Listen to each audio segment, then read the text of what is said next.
Yo, yo, yo, yo, yo. You see what Mama's doing? You see what Mama's doing? What up, what up, what up, everybody? Just got back from eating some Mexicano food. Hold on a second. Yeah, right here. Oh, man, this is fantastic. This is a guy named Amiri King on X. This is crazy. Pop Smoke, murdered, nothing. Young Dolph, murdered, nothing. King Von, murdered, nothing. I don't know any of those people.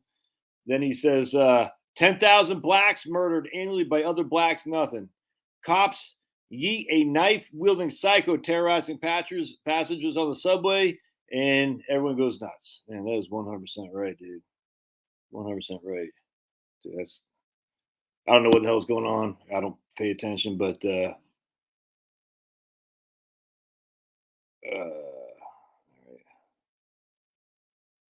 that's crazy. Anyway, so what's going on here? What's going on, my friends? Anyway, anyone here? Anyone here? Give me a thumbs up. Can you all hear me? I don't hear anybody. There we go. Kirk. Oh, Forte! My man Kirk! What's can you want to share the name, Kirk? Just got home from hospital, fourth child home, so blessed. Hey, Brucey says, look at Joey Torres. All right. Look at Black Scorpion. Look at Brian Dish. There was a scorpion in my house the other day, by the way. I didn't want to have to kill him, but I don't like killing things, dude. I tried to get him out, but basically my dog was like, blah, blah, blah, blah. And I think he did it. Kirk, what's your child's name? And you don't have to say if you don't want. All right, let's say prayers, man. Dear Heavenly Father, we pray for Kirk and his family and his wife in particular, just having their fourth baby, for Vanya Candy Royce. Oh, what a blessing it is to welcome another child into this realm, Lord. May she do great. I think did he say it's a girl? I assume Vanya is a girl's name. May Vanya do great, wonderful things out there. Take the message, as you say in the Great Commission, to spread the word of the gospel, the good news all over the world, to be the light of glory, to worship, to glorify God in all things. We just pray for Kirk, his wife, his other three children. We pray for any of those who are struggling right now and have babies. It's a glorious thing to welcome a new world into this world, but in this earth, Lord. But we just pray for them if they're having difficulty. We pray in Jesus' name, amen. Dude, that is, hey, we got Bob King, Shenandoah Valley. Right on, Bob. We're at in the Shenandoah Valley. Look at my man, DB Douglas. Right on. Right on, DB Douglas. I got your email today, and I reached out to someone there, DB, and that person said it'd be fine if if you linked up, if that makes sense. Anyway, girl, so happy to follow people who spread gospel of Jesus. Yeah, Newmarket, right on. Yeah, 100%, man. Well, good on Vanya, dude. She's gonna be a legend. I can feel it in my bones. What else you got, Kirk? We have 2 and 2. What else you got? So you got one girl. What else? What are the other 3? Girls, boys, what? Yeah, we lived in Harrisonburg. Well, we lived in Dayton, Bob. Hey, Antonio Gates is joining us here today. Don's here in the house. We got, what the hell is this? El Orden Financiero. 3 girls, 1 boy. Yeah, 100%, man. I just remember my girls when they were, in middle school. Oh my goodness! In fact, I just got a text from my daughter at UGA. She did not do well on her calc. This is calc 2 or whatever, higher level of calc. I said, she goes, I don't know why I did so bad. I studied for hours. I don't know. I think I also haven't taken calc in a while, so definitely think I should consider. Yeah, 100%. Yeah, completely agree. Let me just text her here real quick.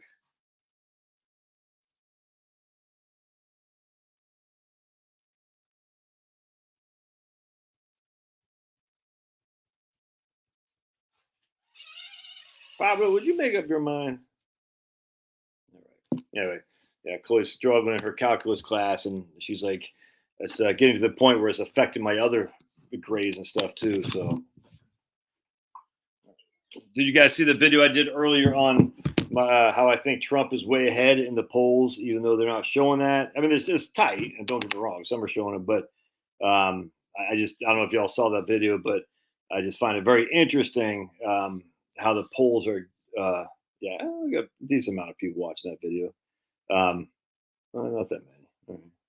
Anyway, yeah, we're gonna be looking at scenarios. Well, I don't know if there's scenarios, just stuff I'm working on. I figure I share with you. Sometimes, believe it or not, when I'm working on it, it's like kind of gobbled up in my head. So, like my man Michael Edison, who's a mathematic whiz out in Hong Kong, I emailed him yesterday, and he emailed me back. Basically, I'm not really following what you're saying, so I had to like think it better, and I emailed him again today, and it made sense to me. You know what I'm saying? So you guys are kind of my sounding board, if that makes sense. So to help me kind of figure out what I'm trying to say, and the premise of my book that I'm working on again is that when we only follow the 4% rule, and again, it's not like I'm not here to bash the 4% rule. It was a wonderful piece. All right, we got Elordin.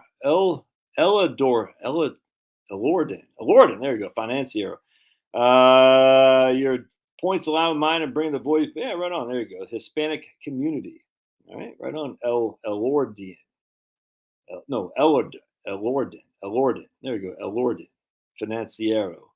I wish I could roll my R's, Elordin Financiero. If you can teach me how to roll my R's, and I'll be indebted. Oh, that's enough. Yeah, that's right. I wanted to learn how to surf, speak Spanish, and roll my R's. Those are three things I wanted to do. I forgot what I was talking about. Anyway, so it helped when I use you guys as a sounding board. Believe it, I know it sounds, yeah, you don't respect us. No, I mean we can have fun, but it helps me kind of put my thoughts together. But the premise again is, as always, if we follow the 4% rule, and again, which is a great piece of advice. I don't know if that's not the right word.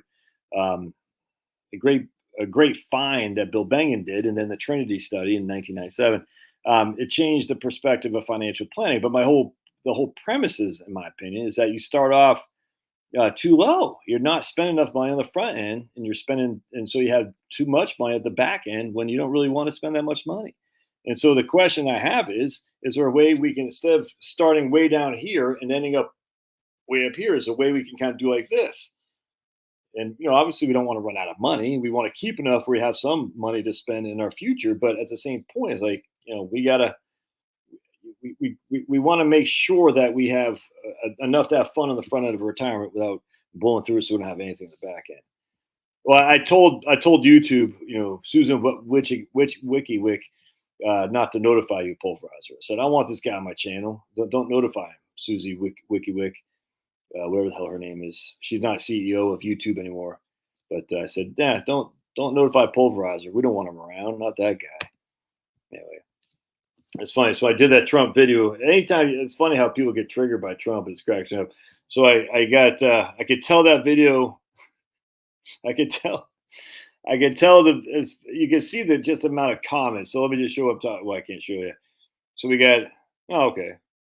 Well, not as many as I would have thought. All right. Generally speaking, when you do a controversial video about something, you'll get comments through the roof. I didn't get as many comments in that video as I would have thought. That's interesting. I'm in Brenham, Texas, and my connection keeps cutting out. I'm looking forward to this one, but need to come back. Okay. CB, not late. Right on. Well, you're kind of late. We started 9 minutes ago there, CB. How dare you, Charlie? All right. So let me show you what I'm working on here. This isn't it's kind of interesting, at least to me. You guys might not want. We're not going to do a late one tonight. We just got back from celebrating my oldest's birthday at the Mexican restaurant, and I ate a big fat burrito, chimichanga, and okay. So I just text her, and my belly's like, I'm probably gonna have to hit the potty, if you know what I'm saying, at some point, and you don't want to be around. I got to do that because well, given that Joe says a financial video, wahoo! Well, I might have to take Joe into the bathroom me while I drop drop the kids off the pool, if that makes sense. So Joe, you can join me in the bathroom. I'll still be live. We'll drop the kids off the pool, and there'll be some financial stuff we'll talk about in there. Okay, there, Joe. Josh will be right through the session. I'll blame it on Pablo. I had a good bed. When I was in the Army, I had a guy named Kevin Gray. I'll never forget. He goes, why even? He goes, when you go to Taco Bell, there's no smell-o-vision yet. Right on. No, I smell like roses. When you go to Taco Bell, just take the Taco Bell. They put it in a bag and just dump it in the toilet. Because literally after 5 minutes, that's where you're going to be anyway. Oh my god, it's just the way he says, so funny. So give you Taco Bell, go and drop it in the toilet because you're going to be there 5 minutes from now anyway. That was one of the funniest things I heard. P. Diddler, what I'm saying. Tell me that the whole thing with P. Diddler isn't Epstein. The black version of Epstein is crazy. And Pulverizer know this, but many of us in the conspiracy theory realm, the truth community, have always doubted like the gangster rap, how it just came out of nowhere. You know what I'm saying? If you look like the old Tupac videos where he's like auditioning for some show, the dude was, let's just say, very light in his loafers. And all of a sudden, that guy went to gangster rap, and then Snoop Dogg went to freaking Cameron Diaz's high school. It was complete. You just knew the whole thing was just concocted, man. Concocted for sure. Hey, Tom. Hey, Miguel. Look at Miguel in there. Right on. Hey, Jill. All right, Jill. Jill's on. I wouldn't know a P. Diddy song if I heard it. I wouldn't know it either. And we're better men for that, Douglas. We don't want to know P. Diddler. But anyway, the whole idea that this gangster rap just blew onto the thing just out of nowhere, it's so freaking dumb. It obviously was concocted by the richer powers that can be, and why they did it, I don't know. But ultimately, it's just, to get people to smoke dope. I don't know. Probably is to get suburban whites to smoke dope because they become idiotic. And I know some of these guys. I'm just like, you guys are dumb, just dumb. Yep, 100%. Dumb us all down, Pulverizer. Just dumb. They're literally just dumb. I'm like, well, I smoke dope here. Like, you're just a moron. And so you'll do whatever they said. You'd be a moron, and they tell you to take 15 J to the A to the B to the S's. You'll do it. And but dope is just a weed. Many things are just from nature that can kill you. Candace Owen had a great podcast on it. Poor Justin Bieber was a complete victim. Yeah, but a lot of these guys, I don't know anything about Justin Bieber. I just, but I think a lot of these guys, they're willing victims, if that makes sense, Kirk. I don't think, who knows? I don't know. I don't want to know. I don't care. I just, whatever. I just find it funny that these guys, hopefully they all go to jail. Why? Hopefully they're guilty. I don't know. You don't know. I don't know. But if they're guilty, I hope they spend some time in jail. That's a fact. And, but it's not just Pete Diddler. It's all these guys, man. You think the freaking D. Snyder and the Motley Crue and all that, that glam rock stuff wasn't part of some kind of thing to get us comfortable with men trying to dress like women. And the whole, I never understood. That's why I always like just hardcore music. It's just dudes in t-shirts and jeans, man. That's it. Just hardcore, and I hated metal. Basically the closest thing, like I liked Iron Maiden because Iron Maiden didn't get all that stupid, eye makeup and all that stuff. They did have leather pants, which is kind of weird. I didn't like that at all, but they didn't get all dumb. And then, and that's just, but then it became, like speed metal stuff and thrash, that became just guys in t-shirts and jeans, like hardcore. And then the punkers too, though. It's just like, come on, man. You got all this freaking, this is LARPing, and I was like, ugh, I couldn't stand it. Hey, Tom. Tom's in the house. Bieber was a teen Diddy groomed. Allegedly. Got to make sure we put that allegedly in there. I like Candace Owens' podcast, man. I big fan. She talked something not too long ago about who the hell was it? It was about not Churchill, because that's what that Daryl Cooper guy talked about. But maybe it was Churchill. Dresden or something like that. I can't remember. I'm arguing with these guys on. All right, just as a side note, now we'll get into some stuff here. I find it very interesting. 99% of investments are in traditional IRA and Roth. Now look for a few ideas for brokerage tax. Yeah, I'm not going to have any. Is this CB? Which CB is this? This isn't my CB because we used to have two CBs on here. All right, so is this? All right, gotcha. All right, guys, I think this is my CB. Looking for a few ideas for a brokerage taxable, either mutual fund, ETF, or yeah. Well, if you want extreme tax efficiency as an ETF, it'd be right. Okay, gotcha. Yeah, extreme tax efficiency would be, VTI, the Vanguard Total Stock Market Index, because there are no capital gains and there are very limited dividends for sure. There's Penelope. Right on, man. Yeah, Penelope, I'd never ditch you, but you gotta be nice. You and someone else are arguing today. You and someone else are arguing today. You gotta be nice, Penelope. I think he started, to be perfectly honest with you. But Penelope, you're a tough cookie. Just tell these guys to go pound sand. Just goofing.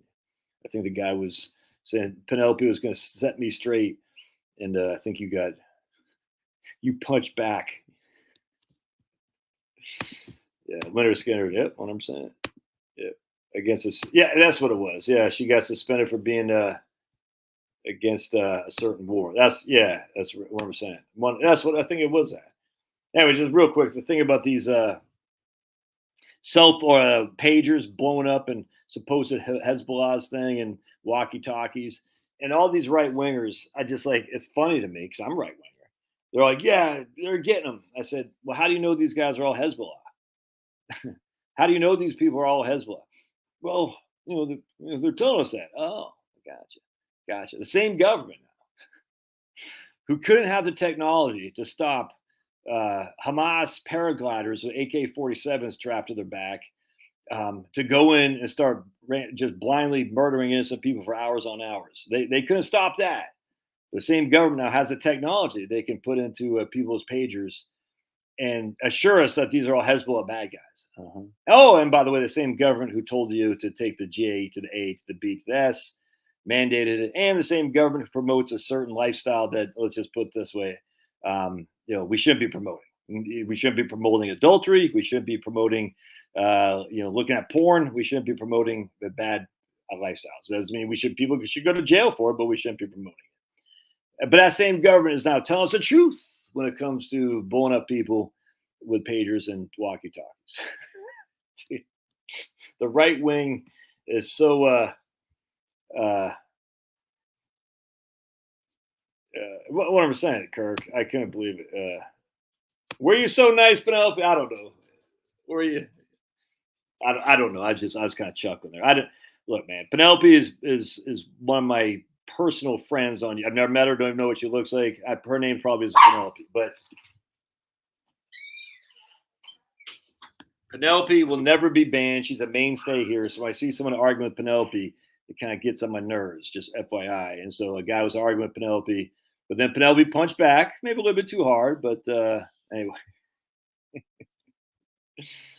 Yeah, same thing our government promotes. But in that country, though, Jill, it wasn't just promoting there was J to the A to the B to the S's and whatnot. It was mandated. And so, yes, 100%. Same thing our government promotes. But our government is still better than that government.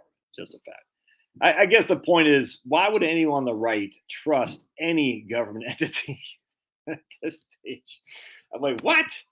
Oh, no, those guys are bad. Why? Because they told us they're bad. Oh, gotcha. It's and all these right wingers, man, they're like they immediately will say I'm an anti-Semite. It's so funny, man. Dude, driving a school bus ain't no joke, Timothy. I'm telling you, man. That's no joke. But that's not a bad way to be. But you'll get a job just like that. Where do you live, Timothy? You don't have to tell me the exact city, but what state? After 19, yeah, 100%, man. That opened my eyes to many things. Many things. Because it is their belief system, 100%. Literally, it's the whole Judeo-Christian thing is like the whole thing is just this. So it's not worth arguing about, frankly, but it's trite. The level of belief in government from right wingers who should naturally have a distrust of government from the get-go. But if the government tells us it must have happened, if the government tells us they must be doing good things, oh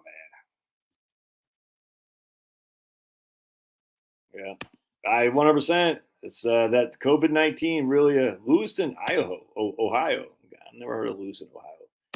Yeah, 100%. I banned some people on here. I wish I did not ban actually, but they probably never come back. Yeah.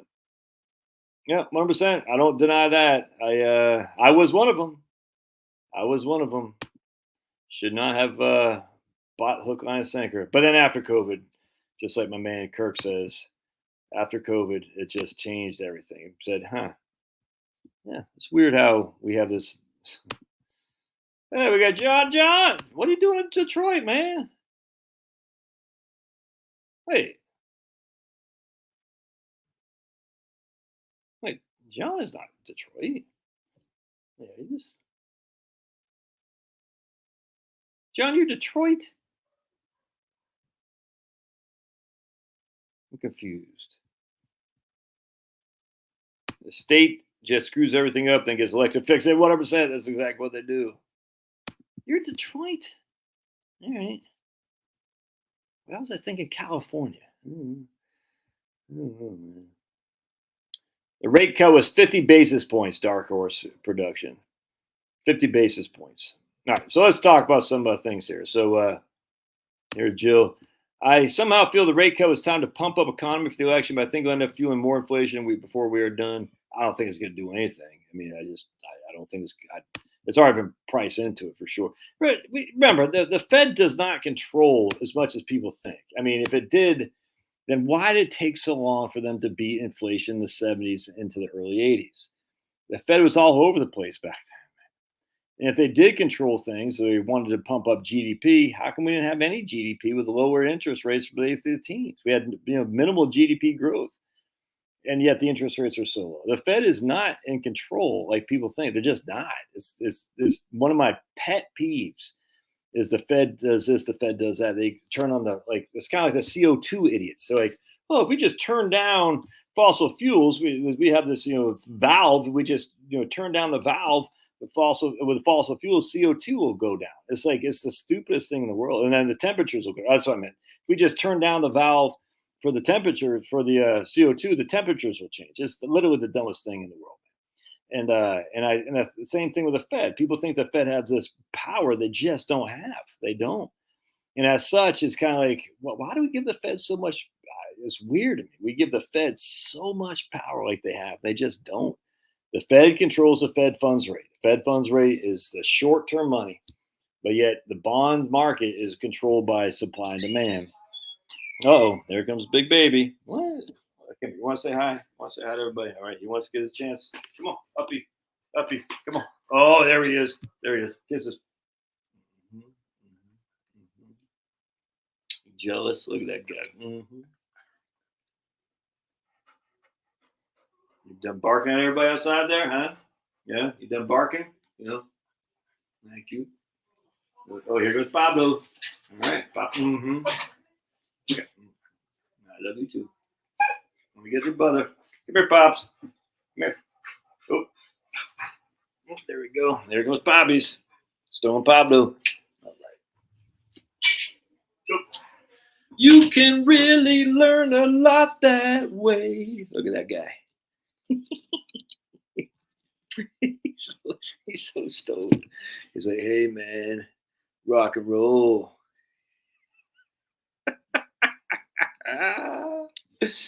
Oh, my goodness. Hey, Mark.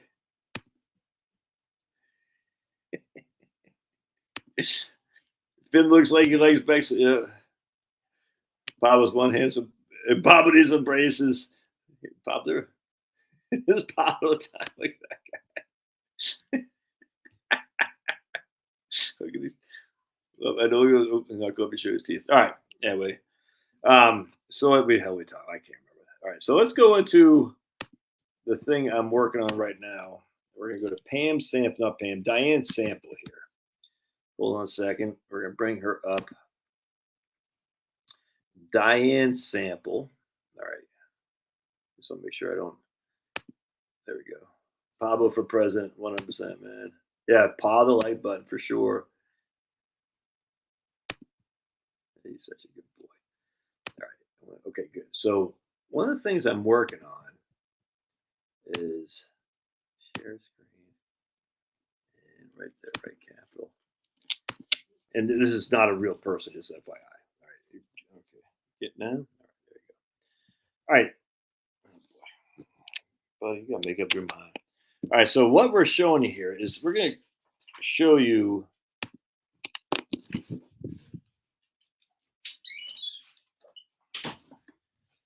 So we're going to show you this right here. So there we go.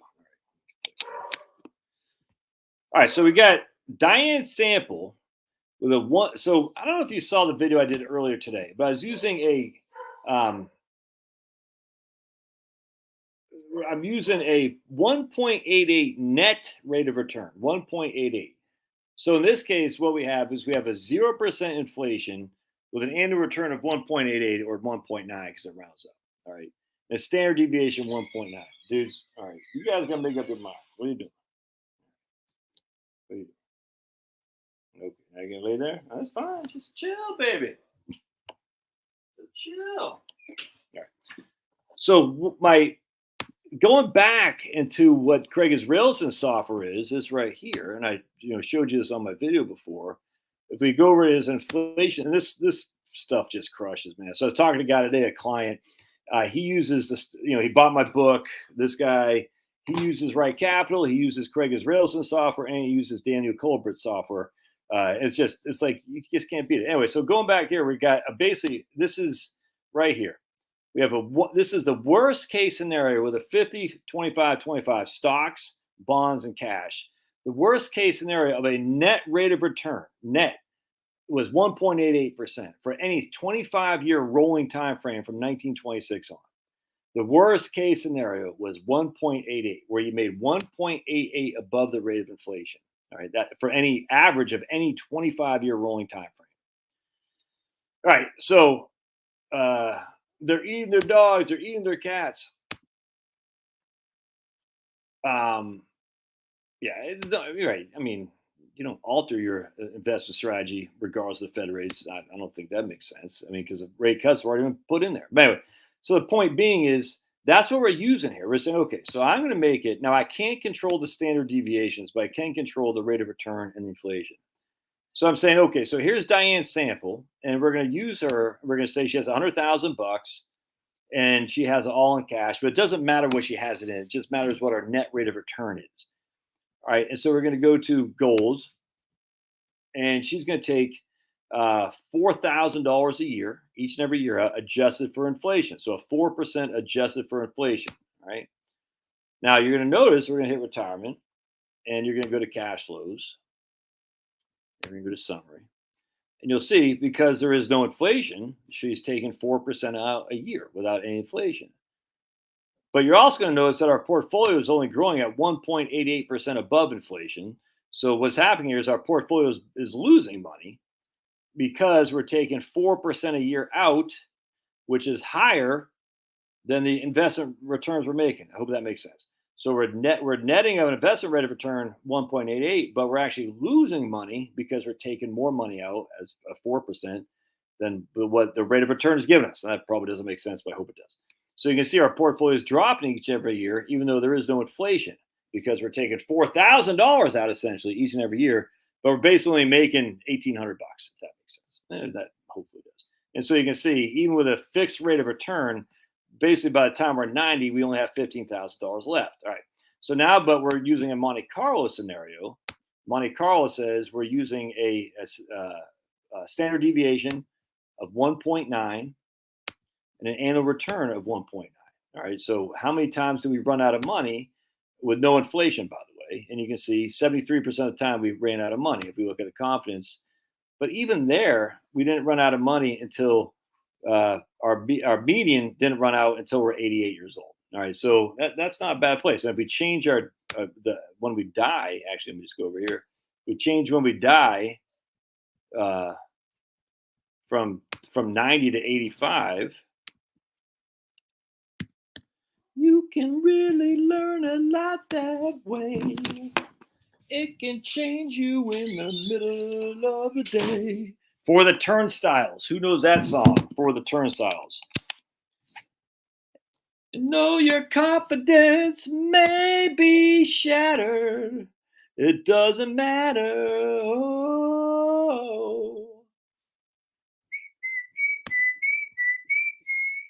Oh, look at that. So the only thing we did differently here is we increased our when we died 5 years earlier. That's it. That's it. So the only thing we did differently here is we said, well, we're going to die at 85 instead of 90. And as you can see, only 5% of the time we ran out of money because we died at 5 years old. Now, I don't like to use that because we don't know. But still, I hope this makes sense. I find that very, very interesting. That's the 4%. All right. My daughter's knuckleheads. My daughter's boyfriend's here.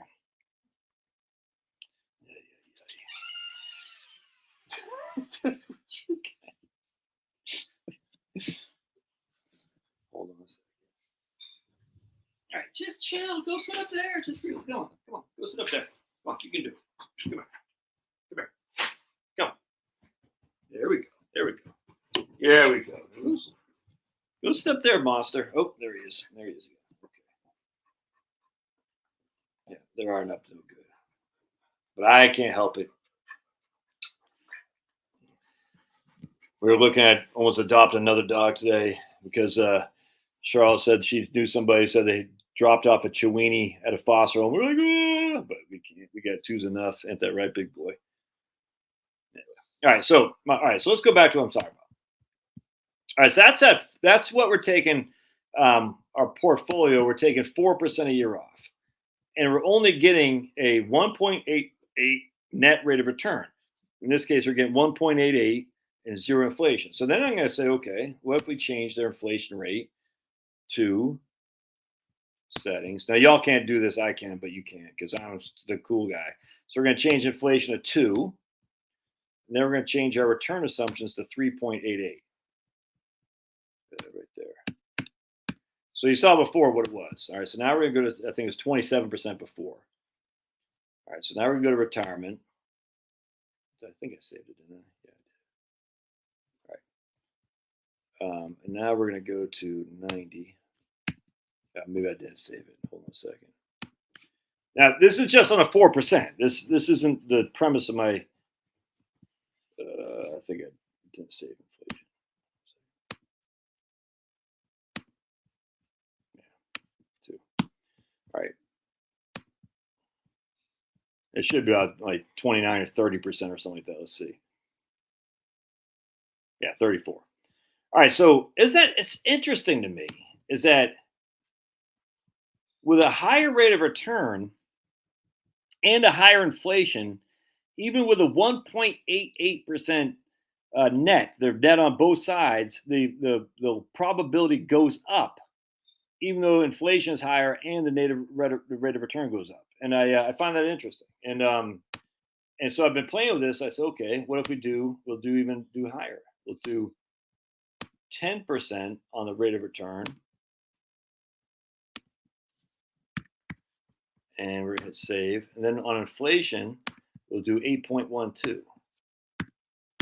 Again, it's still 1.88 net. And what happens here is going to go from 34 to higher, to 57. And again, if we make us dying at 85, again, this is just a 4%. I'm not looking to 4% to validate anything. I'm not. But now we're at 100. So I find that very, very interesting. And so the point being is that at some point, let's see if I can't draw this out, is you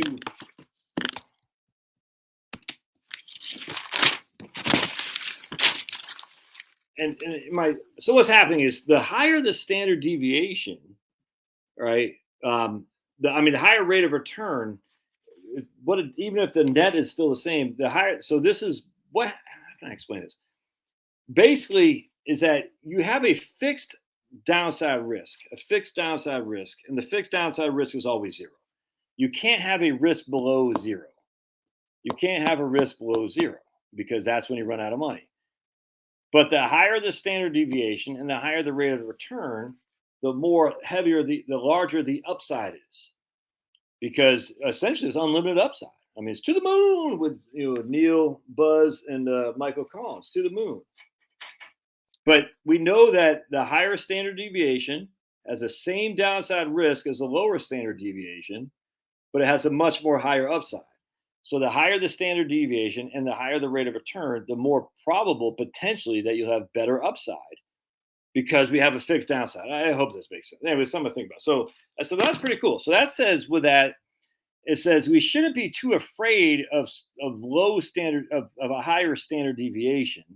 We don't want too low of a standard deviation. That's one of the things I talked about in that video I did on why I'm not a big fan of indexed annuities, because the standard deviation, there's nothing on it. I mean, it's basically you get between 0 and 9%. That's it. But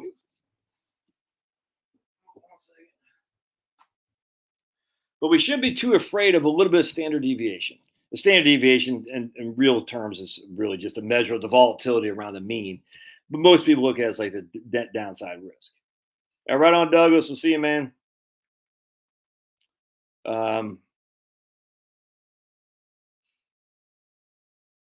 Anyway, so that's one of the things I've recognized, that the higher standard deviation, to an extent, and I don't think I've drawn it here, but the higher the standard deviation, the more upside potential you have because there's a fixed downside potential, a downside risk. And the fixed downside risk is the same for low standard deviations or no standard or not no standard deviations, but low standard deviations and low rate of return. All right. So anyway, that's one thing. So now let's go back to her, and I want to show you guys something here. So instead of doing the 4%, now I said, okay, what happens if, let me share here. And again, when I'm working on this book, it'll make sense. So now what we're going to do, instead of taking 4% a year,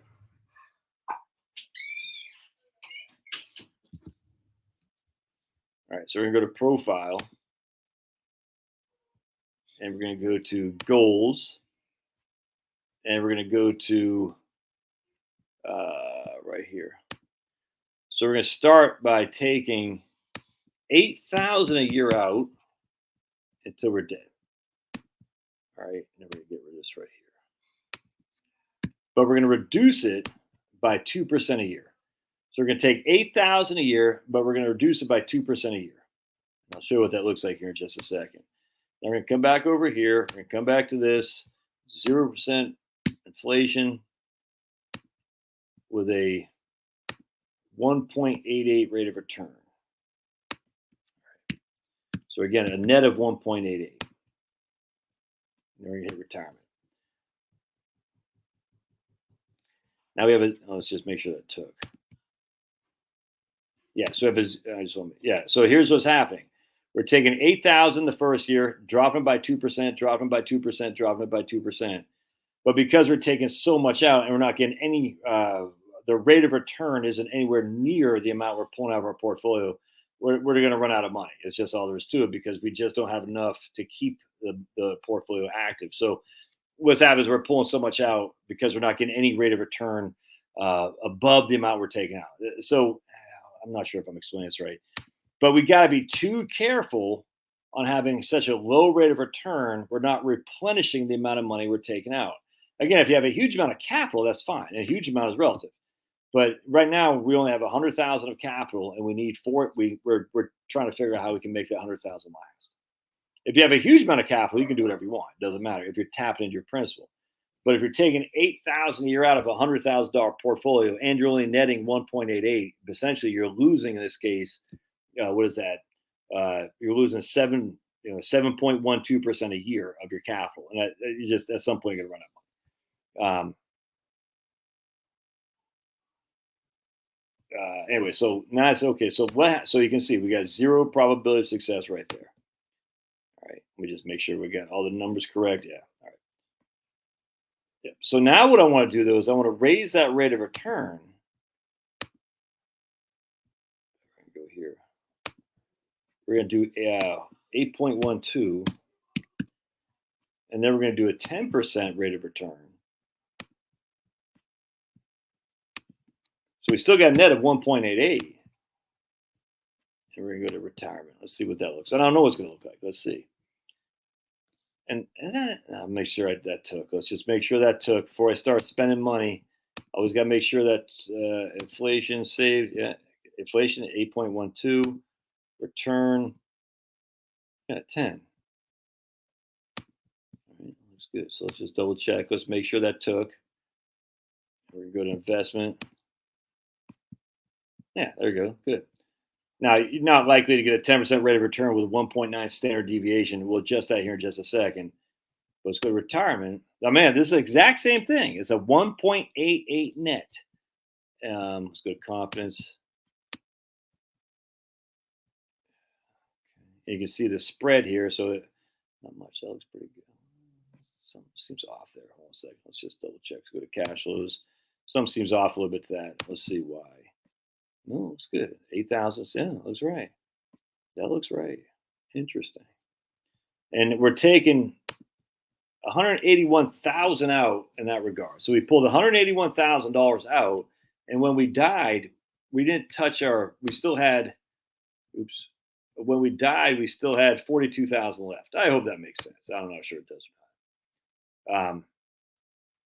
That's interesting. That's with an 8% initial withdrawal. Again, we're withdrawing, reducing by 2% a year. So now, if we go back to the 4%, I want to do that here. We're going to come down here.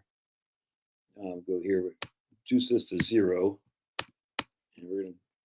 There we go. And we're going to put monthly expense 333. Make sure that inflation adjusted. Okay, cool. Let's see what this guy looks like. 50, so back to 57%. Crazy, man. Go summary. We go up here. We took out 400. That seem right? I'm doing something wrong. Something doesn't quite look. Well, yeah, okay. That we took out $462,000. Yeah, I'm screwing something up there. What am I screwing up? I'm screwing something up. I'm not sure what I'm screwing up though.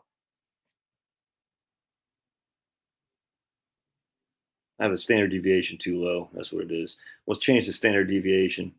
Go to profile. Standard deviation is too low. We got to change that. Hang tight, my friends. Hang tight, amigos. We're gonna make this so say we want to do about 10.5.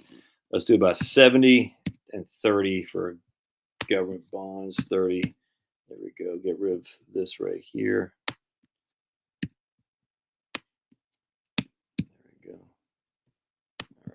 And then what we're going to do is just save there.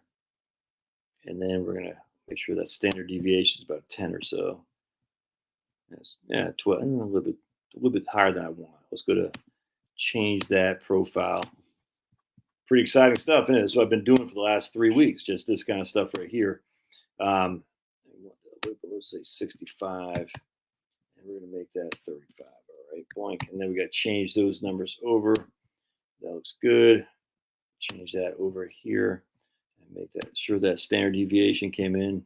And it's a little bit higher than I like, but we'll use it. Then we're going to come over here to this. We're going to hit settings, and we're going to change our return assumptions to large growth. It's going to be 10, and government bonds will be 10. All right, and then we got to change our. There we go. All right, and then we got to change our inflation. Make sure that's okay, good. So it's good. All right, let's just make sure it's took. Okay, looks pretty good. 10%. Yeah, all right, that looks pretty good. So let's go back here. Retirement. I know I screwed up. All right, so now we're So that's all right. So check this out, man. Looks good. Let me just hold a second. Like I said, this helps me kind of think about what I'm talking about. So using the 4%, we're taking 4,000 the first, adjusting that with inflation each and every year. So we're taking a lot of money out, but we're taking a lot of. We're in our 80s when we take a lot of money out. If we go to this plan right here, I have to look at this a little bit deeper.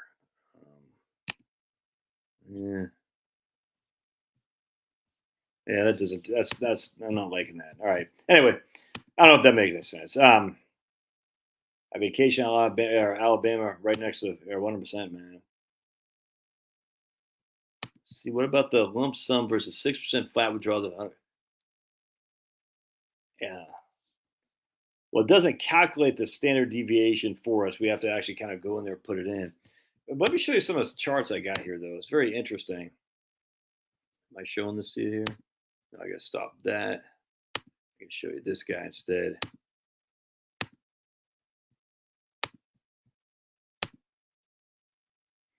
All right.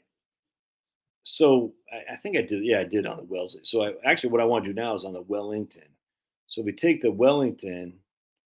I did a video on the Wellesley earlier. So here's the Wellington. Check this out.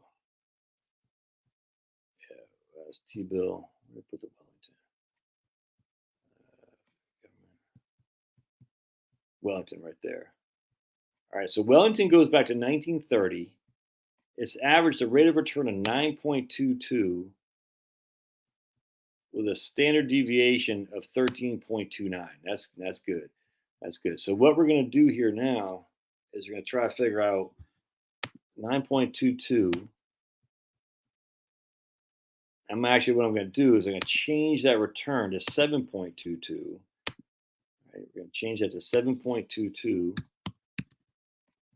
And we're going to change that because we're going to drop the rate of return because I'm not expecting to get the same rates of return that we got the last basically 100 years. All right, so we're going to change that to 7.22.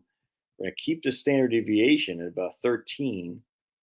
And then we're going to change our inflation average about 3.18. Now let's say 3.25 inflation. That looks pretty good to me. 3.25. All right, I like that. Now we're going to change the standard deviation to 13.29. All right, so we're going to come over here to profile. I guess you guys can't see what I'm doing, so let me bring up my screen.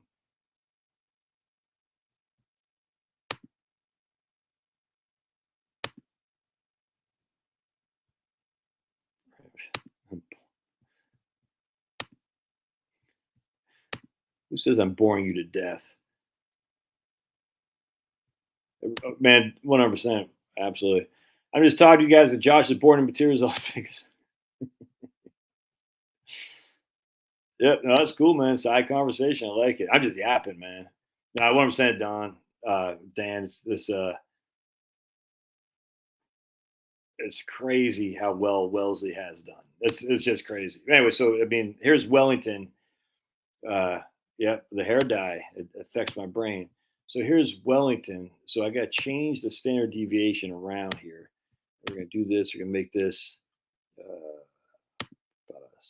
Let's try it 80-20, 80-20 or so, and then we'll see how that shakes out.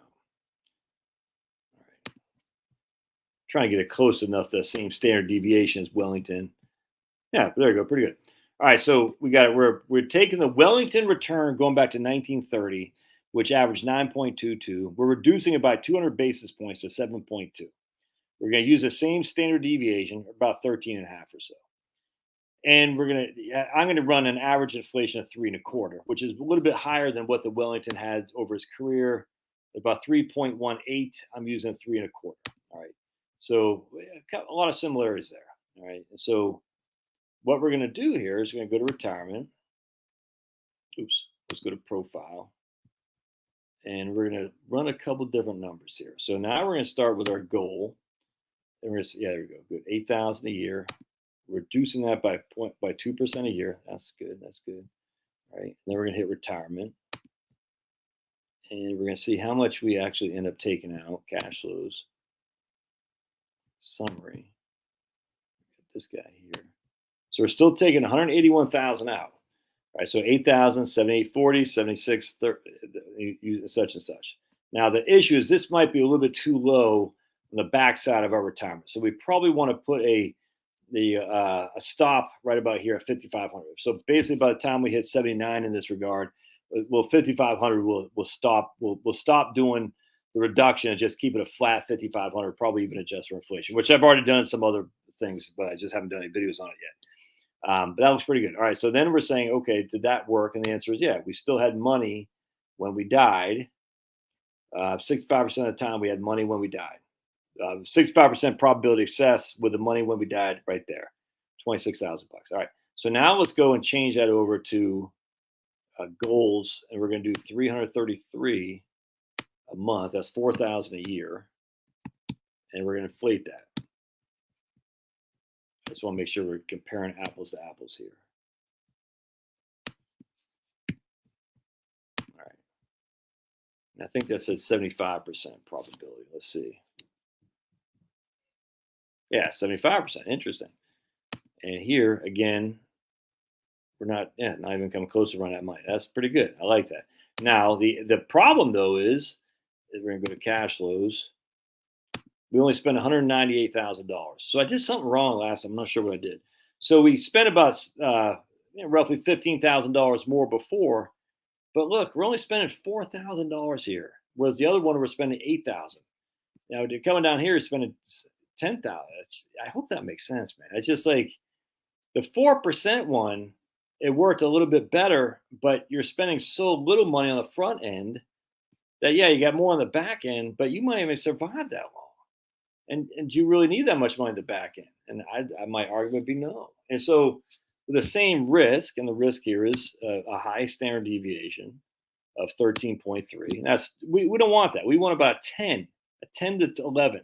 Now you can't, you have no clue what the standard deviation is going to be, but you can get a pretty good assumption. Wellesley had a 8.8% standard deviation since 1970. So Wellesley's 40 to 60. That seems about right. Maybe 50-50 portfolio, 40-60, 60-40 seems about right to me. To keep the standard deviation between basically 8 and 12, if that makes sense. Rate of return between Wellesley, Wellington, stocks, and all that, within spitting distance. So between 8 and 10. And I don't think you're going to get that. So I'd say rate of return we're shooting for going forward is between 5 and 8. So if we could have a 8 to 12% standard deviation with a 5 to 8% rate of return, factor out inflation. Inflation uses 3.25 in this case, but we can use 3. So 6 would give us a 3 net. 7 rate of return would give us a 4 net. A 5 would only give us a 2 net. And that might be starting to get a little bit too tight because I just showed you what 1.88 would do. Anyway, the point being is that the reverse RMD portfolio worked like a charm. There's less probability of success, but again, assuming that you live until you're 85, 90, and you still spent more on the front end. And I find that very remarkable. And that's, obviously I haven't crunched all these numbers yet, but I find that I think Minnesota. Minnesota's got a lot of white. I know Iowa's got a lot of whiteys. In fact, Iowa State had a white running back, so I got to go for him. Hey, absolutely, Penelope. If you get a free thing, go see, man. 100%. And see what they say. Next, Penelope's going to give up all her money. Yeah, my Gulf Coast money. Yeah. Oh man, those are going to be my new favorite teams there. Anyway, when do you consider a crash question? What do you consider a crash question? I'm not sure what that. Not sure what you mean. A crash question. Oh, he's talking to Celtic. Anyway,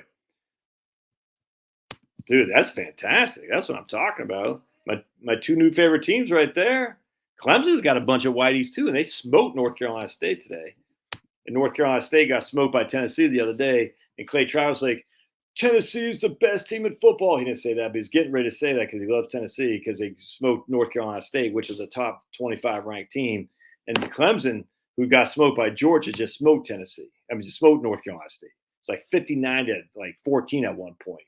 And then they just, the last, 10 minutes of the game, Clemson put their freaking JV team in essentially. Anyway. Yeah, I think he's talking about the guys on the team, though. Oh, yeah. 100%. Actually, I don't know. I'm sure they are, Mike, but I can't say that for sure. Anyway, where I'm going with this is I know I'm not making sense. I'm just kind of yapping, but we don't want too low of a standard deviation because too low of a standard deviation means too low of a rate of return.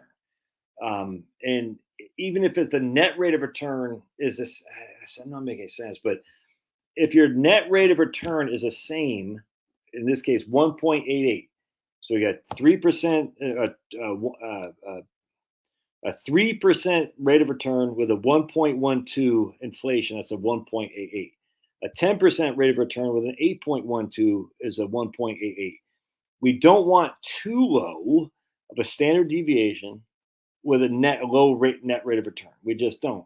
Even if that net rate of return is the same as you go higher in the standard deviation and the rate of return, we don't want to sacrifice a potential for upside because of a low standard deviation. The standard deviation does matter. It's ultimately what I'm trying to say. The net rate of return, while incredibly important, the standard deviation does play a role. We don't want to have too low of a standard deviation, even if our net rates of return are the same across low rates of return or high rates of return. If our net rates of return are the same, we still need to have a higher standard deviation.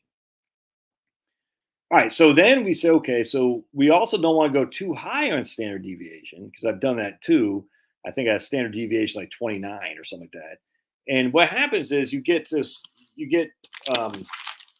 almost like a bell curve where you get almost like this bell curve. Hey, John, there's my man, John. Right on. Yeah, look at John. John, you're in California, right? You're in California. But you get this bell curve. And basically so what happens is you hit this, so you're going up you're increasing your probability. And then you hit this point where it starts decreasing, the point of diminishing returns. All right, so with a higher standard deviation, it gets the higher point, it gets further and further up. Indiana. What the hell, man? Why I keep thinking everyone's from California? What fund are you talking about, Chuck? Okay, my fund is not open. Oh, you must be talking about Prime Cap or something like that. Johnson, what, man? I'm all right. Sorry, guys, I'm losing my mind. I got this guy in my head for some reason. Maybe I'm in love with him. Maybe I'm a 57 flavors kind of guy. But a great guy too, by the way. That's why I was when he initially I thought was him, so he's in Detroit. I said, I don't think so. But obviously, I'm my mind's diseased. All right. So the point being is this right here with a higher standard deviation, it gives us a higher median potential rate of return, not median, but a higher potential for upside. Even though I'm not being explained. You don't want to be too close to the edges of the bell curve, right on. Hey, Christopher's in California. Yeah, look how tan you are. Shocking. You don't want to be too close to the edge of the bell curve. That's a great way to put it, Dean. 100%, man. We don't want to be over here, and we don't want to be over here. Exactly. And so what I found is if you can get between 8 and 10% on a standard deviation, prime cap, which is exactly what the Wellesley has done, 8.8, you're going to be in a good place most likely because you're probably going to take enough risk to beat the rate of inflation by more than 1.88. And you're not going to have such a high standard deviation that at some point it could come crashing down on you like this top thing here. And that's what's of interest. But that also means we can't go into a no standard deviation portfolio with just CDs. It's just not going to be enough, especially if we're taking a bigger proportion of our money out in the front end. Ultimately, what we want you to do is be able to take more out on the front end. And you're probably not going to be able to replicate that entire amount you pull out unless you have a large capital amount, I grant you. But you're probably not going to be able to replicate that in terms of if I have $100,000 in the portfolio and I'm pulling $8,000 the first year, I'm probably not going to be able to generate 8% rate of return above the rate of inflation. All right. Now, we don't really need to worry inflation so much in this regard because we're reducing our return, we're reducing the amount we're pulling out by 2% a year. But at the end of the day, we don't want to be sitting there pretending inflation doesn't exist. It does. It does. So where I'm going, if I'm pulling 8,000 out, but I'm only making 2,000, it's inevitable I'm gonna run out of money. Everybody knows that. But if I'm pulling 8,000 out and I'm dropping to 7.8 to 7.6, and over here I'm making 6 to 7, we're gonna be okay. Anyway, I don't know if that makes any sense. But and I'm working on putting this all together in words because it's a hard thing to explain. It's hard for me to explain it to myself. I'm like, and I'm still when I was running these numbers, I'm still saying, why is it with the same net rate of return is the higher the standard deviation, the better the results? That doesn't make any sense to me. And then I started thinking about like a baseball game. A low standard deviation Means you don't have a chance for a grand slam home run in the bottom of the ninth, but you still have the chance to strike out with the bases loaded in the bottom of the ninth, even with a low standard deviation. A high standard deviation means you still have the chance to strike out with the bases loaded in the bottom ninth, but you can also hit that grand slam. All right, so a grand slam that makes you the hero. You can still be the zero, but you can still be the zero with a low standard deviation. And the drawback is if we have no standard deviation, no volatility, that means whatever we're getting is all we're getting. With and you're not going to get a portfolio most likely that's going to allow you to take enough. You're not going to make enough return to put back in the money you pulling out on the front end of your retirement. I'm not swinging every pitch. Yeah.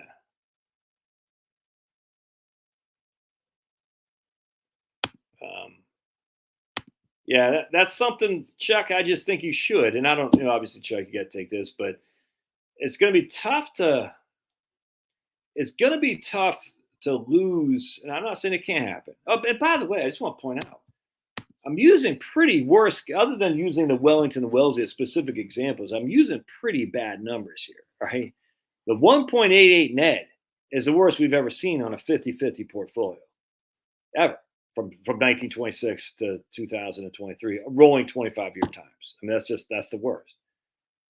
So, that's, and yet we've averaged. I think the average was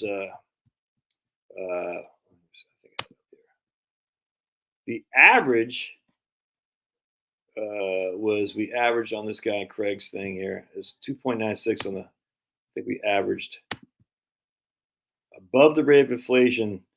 7.7 minus 2.96.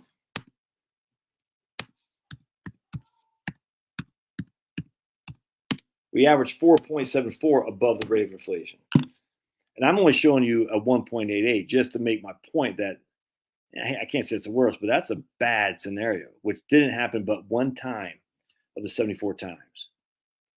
Now, again, I don't like using historical rates of return. That's why I'm not going to use it. I'll use the historical rates of return, then I'll reduce it by 200 basis points or so.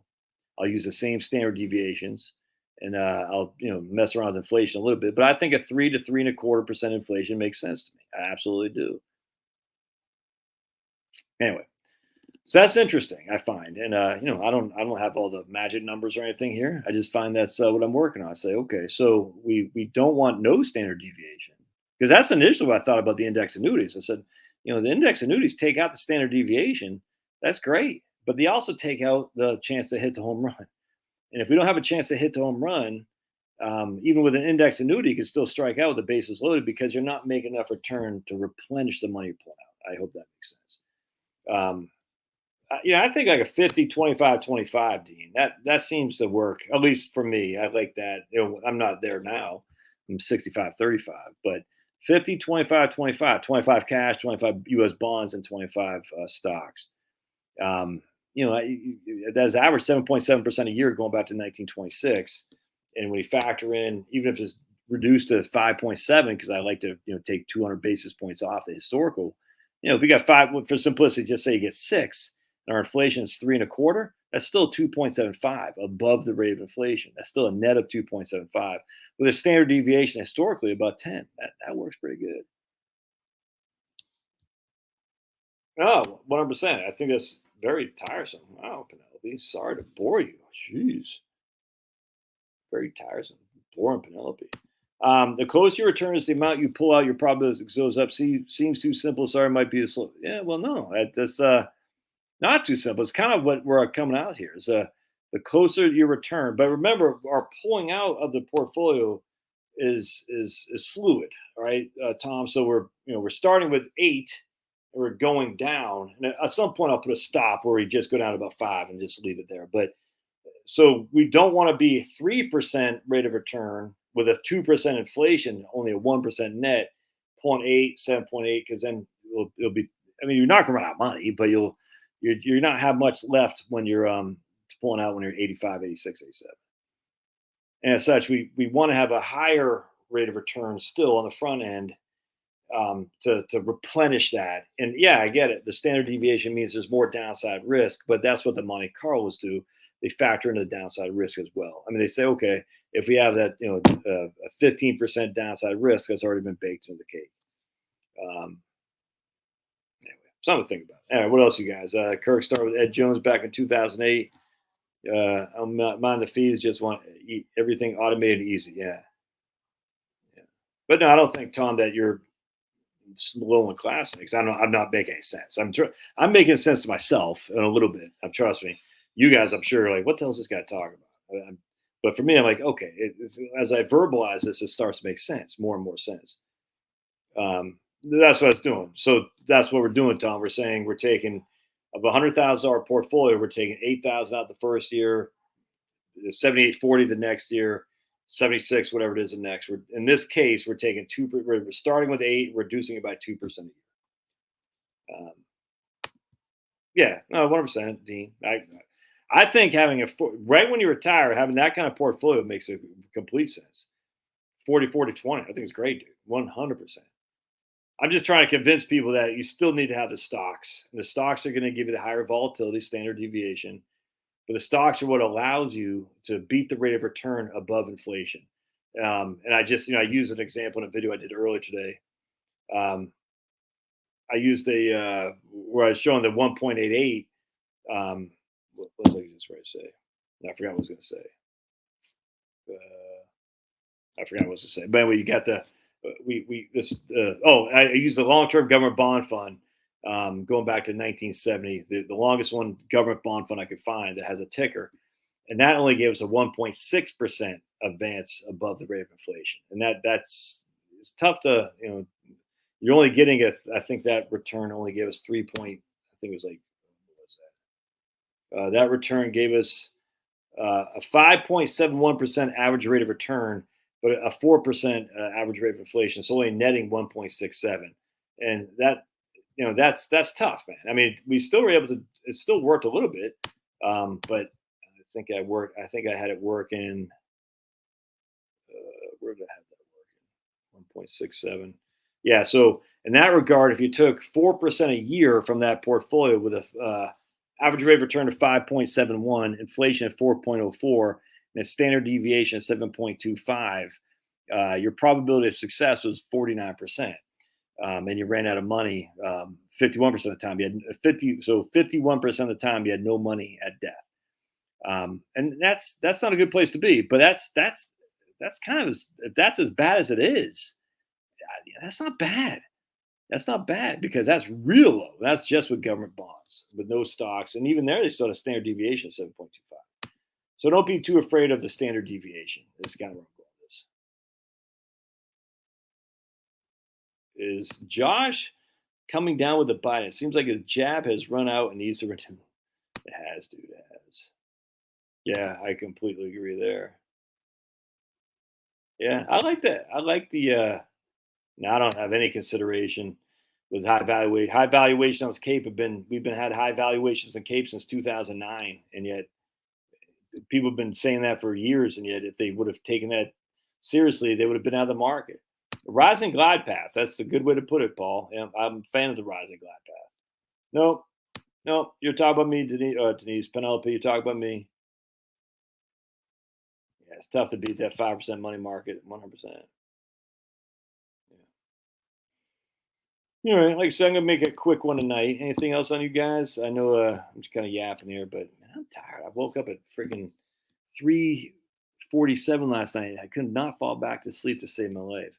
My man's running at 75-25, respectable. Yeah, well, if you got, see, that's the thing. If you got a respectable pension, you can afford to be more risky, 100%.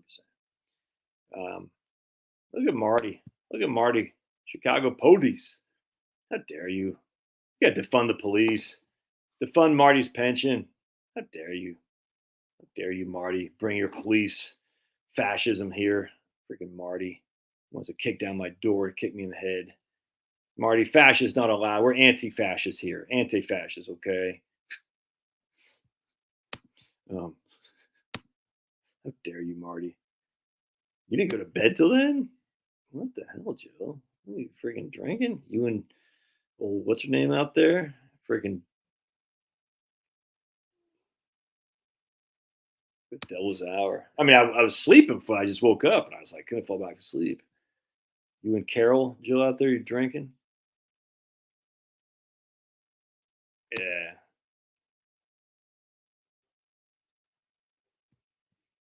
Yeah, I mean, that's what I'm saying. If you got that pension, man, and you can create your own pension, by the way, by buying an annuity. That's crazy. All right. Yeah. Jeremy's scared of expense ratios. I'm scared of Jeremy. All right. Jeremy scares me. Like, "Ew, look at that guy. Frightening. Frightening Jeremy from Maine." Well, apparently you and Carol were drinking up last night, staying up to 3 o'clock in the morning. What would Pup Daddy do? What would Pup Daddy do? That's fantastic. Vacation Blue Ridge. Hook up with what's his name, man? Fritz Gilbert and his wife. Uh Can't remember her name. I want to say Joyce, but it's not Joyce. That was freaking Fritz's wife's name, man. Hey, babe, what's Fritz's wife's name? You know where we got Faye from? You remember?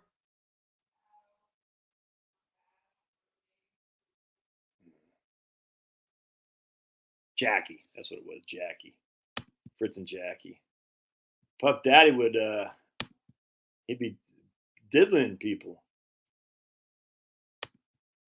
Oh, great. So a bunch of bicyclists in Blue Ridge in October. Stay the hell away from Blue Ridge. All these bicyclists and oh man, that sounds like hell on earth.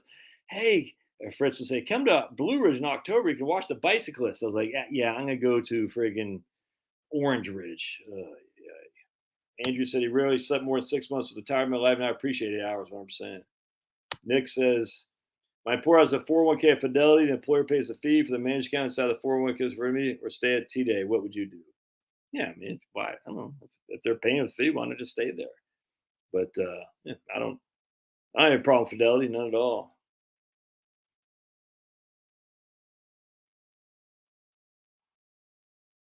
P. Diddy the Diggler, naked bicyclist downtown. Oh, dude, that's nasty. That's nasty.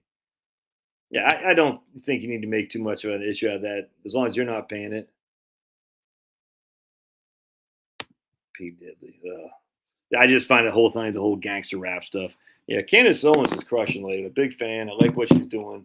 Um, better late than never. And I was late too. I was a little bit earlier than Candace, but still pretty late compared to some of these other guys. But hey, man, when people start seeing the light, I love it. Welcome aboard. Now I'm gonna get out of here, my friend. Gonna drink my hot tea. Appreciate y'all being here and let me yap. I know it wasn't making much sense, but the Tech ended up losing. I'm sure. Freaking Tech. You can't throw a lateral pass on your own 9. The Tech quarterback. I just want to jump off the bridge. All right. Man, Jill only used to average 4.5 hours, 4 to 5 hours of working. Man, if I get 8, I end up not being able to get any sleep. Oof. All right, I'm out. See you guys. God bless. Thanks again. Bye bye.